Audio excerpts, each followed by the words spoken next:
फिरोज की बहन शहर पढ़ने गई थी और वहाँ जाके उसने शादी कर ली और उस बेगैरत ने भी इसको जिंदा ही छोड़ दिया। हमारे जायदाद मीर अली की बहन खुर्शीद पढ़ने गई थी यूनिवर्सिटी। जैसे गई थी वैसे इज्जत बचा के वापस आ गई अपने गांव। चाहती तो वो वहाँ शादी कर लेती। ऐसा तो नहीं कि लड़कियाँ पढ़ने नहीं जाती, जाती हैं, मगर अपने ख़ानदान की इज्जत बचाना जानती है और ख़ानदान के किसी मर्द में दम होना चाहिए। हाँ जी, चले।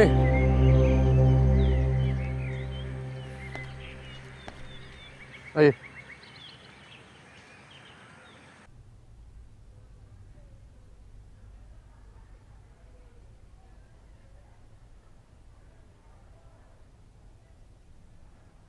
पैसों का बंदोबस्त हो गया।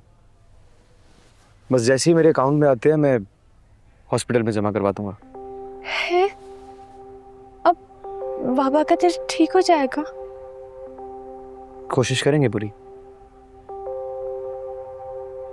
डॉक्टर, बाबा मेरी वजह से बीमार हुए हैं ना? ऐसा हरगिज कुछ नहीं है। तुम तो इतनी अच्छी बेटी हो, अपने बाप के लिए इतनी दुआएं कर रही हो।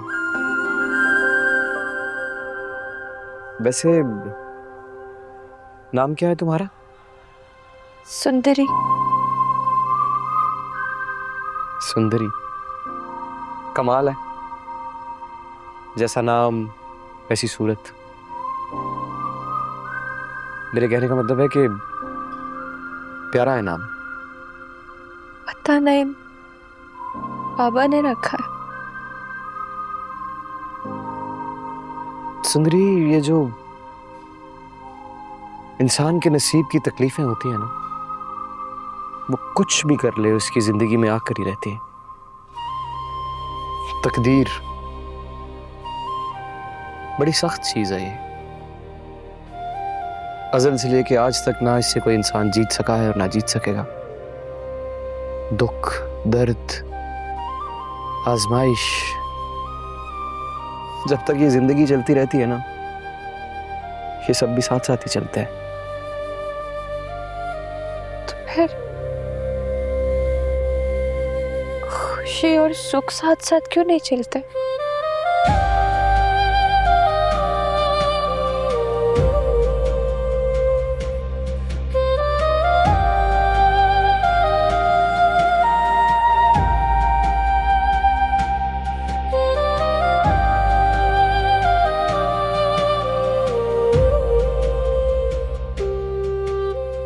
डॉक्टर, आपको नहीं पता मेरे बाबा ने मुझे कैसे पाला है। बहुत तकलीफ से।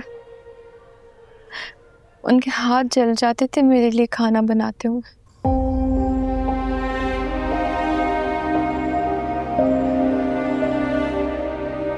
माँ बनकर मेरे कपड़े धोते थे।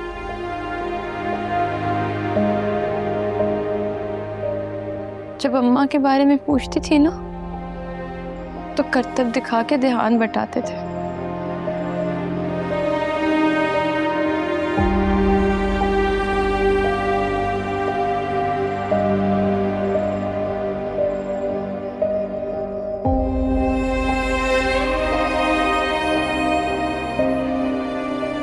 मुझे मेरे बाबा चाहिए डॉक्टर। अब ख्याल रखने की बारी ना मेरी है।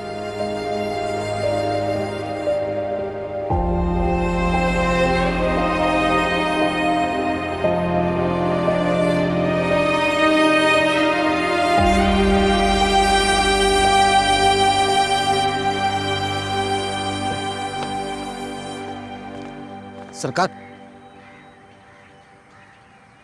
अब क्या हुआ है, बोलो। सरकार, खुर्शीद बीबी ने अपने अकाउंट से 4 लाख रुपए डॉक्टर गुलाम के अकाउंट में जमा कराने को कहा। गुलाम के अकाउंट में? जी सरकार। तुमसे किसने कहा? जी बादशाह सरकार ने। एक तो ये बादशाह खुद अपने पैर पे कुल्हाड़ी मारता है। सरकार, पहले भी उन्होंने कहा था तो आप मुझ पर बड़े नाराज हुए थे। अब जैसे उन्होंने कहा तो मैं आपको बताने के लिए आ गया कि उन्होंने आपके अकाउंट से जमा कराने का कहा होता तो मैं मना कर देता, मगर खुर्शीद बीबी ने अपने अकाउंट से जमा कराने का कहा है तो कराने पड़ेंगे। दादी, हुक्म सरकार। ये बताओ, ये तुमने क्या लाखों रुपए मांगने का नया सिलसिला शुरू कर दिया है? मैंने? हाँ तुमने। क्यों मांगे थे 4 लाख? हक से। क्या कहा तुमने? सरकार, मैंने कहा हक से। तुम्हारा दिमाग तो खराब नहीं हो गया है? तुम्हारा मुझ पर कोई हक नहीं है। यही बहुत है कि मैंने तुम्हें इस हवेली में जगह दी, यही बहुत है कि मैंने तुम्हें पढ़ाया, और यही बहुत है कि गैर जरूरी होने के बावजूद तुम जिंदा हो। सरकार, वो बादशाह ने मुझसे खुद कहा था कि अगर कभी किसी मरीज को पैसों की जरूरत हो तो मुझे फोन करके बता देना, बस यही किया मैंने। हाँ ठीक है ठीक है, आइंदा कभी पैसों की जरूरत हो तो मुझसे मांगो, बादशाह से नहीं। और हाँ, एक बात कान खोल कर सुन लो, मेरे सामने आइंदा कभी दोबारा हक की बात की ना तो अपनी मां का फर्ज निभाने के लिए जिंदा नहीं बचोगे। इस बात को अपने पल्ले से बांध लो।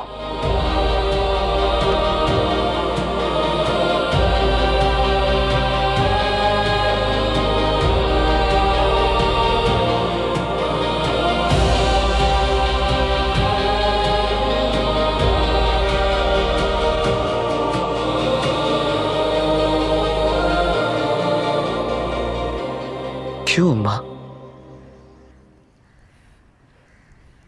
क्यों मेरा बाप मेरे सर पे हाथ रखने के लिए मौजूद नहीं है? क्यों ये पूरा जमाना नाजायज कह के पुकारता है तेरे बेटे को? क्यों उन्हें तू नजर नहीं आती? क्यों उन्हें तेरा निकाहनामा दिखाई नहीं देता? वो निकाहनामा नहीं है बेटा, वो तो एहसान है तेरे बाप का। मेरे बाप ने तो कुछ रकम के एवज मुझे बेच दिया था। जो मर्द औरत को खरीद कर निकाह करते हैं ना, वो उनका एहसान होता है।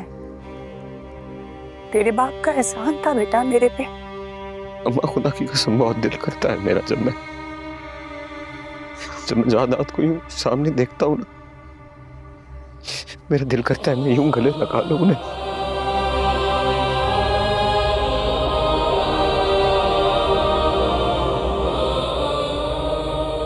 जरूरी नहीं है जो दिल चाहे वो इंसान को करने की इजाजत भी हो। मैं तुम्हारा बाप हूं, और मेरे ख्याल में तुम्हारे बाप होने के तमाम फराइज मैंने बखूबी अदा किए। तुम्हारी माँ के नाम नफके से लेकर तुम्हारी तालीम, पढ़ाई लिखाई, सारे फराइज बखूबी अंजाम दिए। रहा सवाल बेटा कहलाने का हक,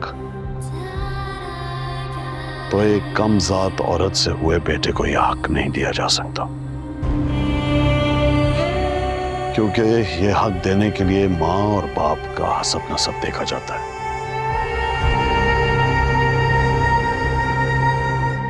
हाँ,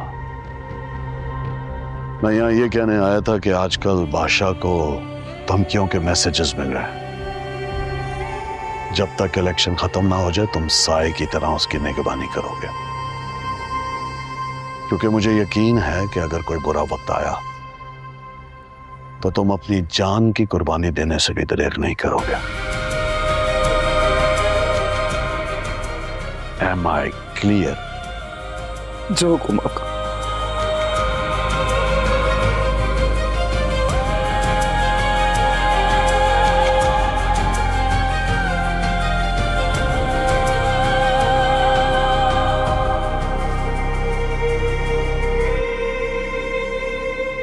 कान खोलकर सुन ले तू गुलाम, तू एक कमजात माँ का बेटा है, मिस्कीन और गरीब है। मेरा बाप तो पता नहीं मुझे कुछ पैसों के एवज बेच के चला गया, पता नहीं कहाँ चला गया। तू ना तू एक खरीदी हुई माँ का बेटा है। सुन रहा है ना तू यतीम है, नहीं है तेरा कोई भी बाप। याद रखना जो बोल रही हूँ मैं।